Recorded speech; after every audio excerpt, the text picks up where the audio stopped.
Замын үед ирээний хөлийг нээх гэж байгаа холбогдуулан Монгол Улсын засгийн газраас авч хэрэгжүүлэх арга хэмжээний талаар зохицуултууд гарсан. Жишээ нь Хятад улс цар тахлын хориод цэрийн дэглэм бууруулсантай холбоотой олон улсын хөлийн бомбын хөдөлгөөнийг сэргээж байгаа юм. Ингэснээр сүүлийн 3 жил зогсоод байсан зорчигч тээврийн хөдөлгөөнийг нээж байна. Зорчигч тээврийн хөдөлгөөнийг ирэх ням гарагийн өглөөний 8 цагт нээн. Хятад руу зорчих иргэдэд тодорхой шаардлагуудыг тавьж байгаа юм. Үүнд зорчгоос 48 цагийн өмнө PCR шинжилгээ өгөх ёстой. Мөн Хятад руу зорчих мэдүүлгийг цаасан болон захин хэлбэрээр заавал бөглөх зэрэг үндсэн шаардлагыг тавьж байгаа юм а. Хятад улсаас Монгол улсад орж ирэх зорчигчдын хувьд одоо Монгол улсад хүчин төгөлдөр үйлчилж байгаа гадаадын болон одоо гадаад орноос Монгол улсад орж ирж байгаа иргэдэд тавьж байгаа тэр орой цэрийн дэглэм үйлчлэл нь өөрөөр хэлбэл одоо эрүүл мэндийн асуумжийг бөглөөд тэрний үндсэн дээр нэвтэрч орж ирнэ. Өөрөөр хэлбэл одоо бусад улсын гадаад орны иргэд Монгол улсад ямар нөхцлөөр нэвтэрч орж ирэх яг тэр журмын дагуу хятадын иргэд манад орж ирнэ. Тэрнээс одоо хятадын иргэдэд зориулаад тусгай одоо тийм гаргасан дүрм журам бол байхгүй. Эхний ээлжид 300 орчим зорчигчийг автобусаар нэвтрүүлэх юм байна.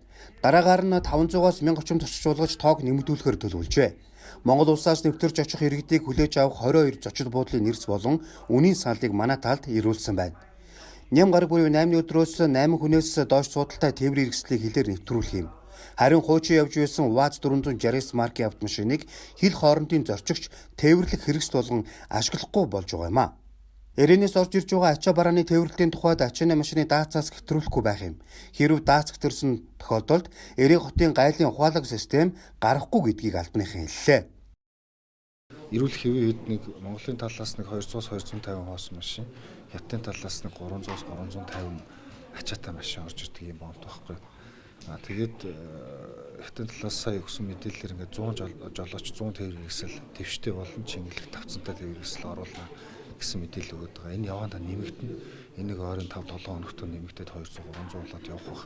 Тэгэхээр энэний ач холбогдол нь юу гэхээр өнгөрсөн онд одоо өнгөрсөн оны сүүл хүртэл 10 сарын 31 хүртэл мөрдөгчээс хилийн дундын бүсд чингэлэх солилцох үйл ажиллагаа маань үндсэндээ туслагдаад Монгол жолооч өөрийнхөө машиныг бариад ирээн талд гарч ачаа аачих нөхцөл бүрдэж байгаа. Мөн ингэснээр энэ одоо энэ хөөрөгдсөн байгаа тээврийн одоо төлбөр тийм ээ тээврийн зардал бол тодорхой хэмжээгээр буурна гэж харж байгаа.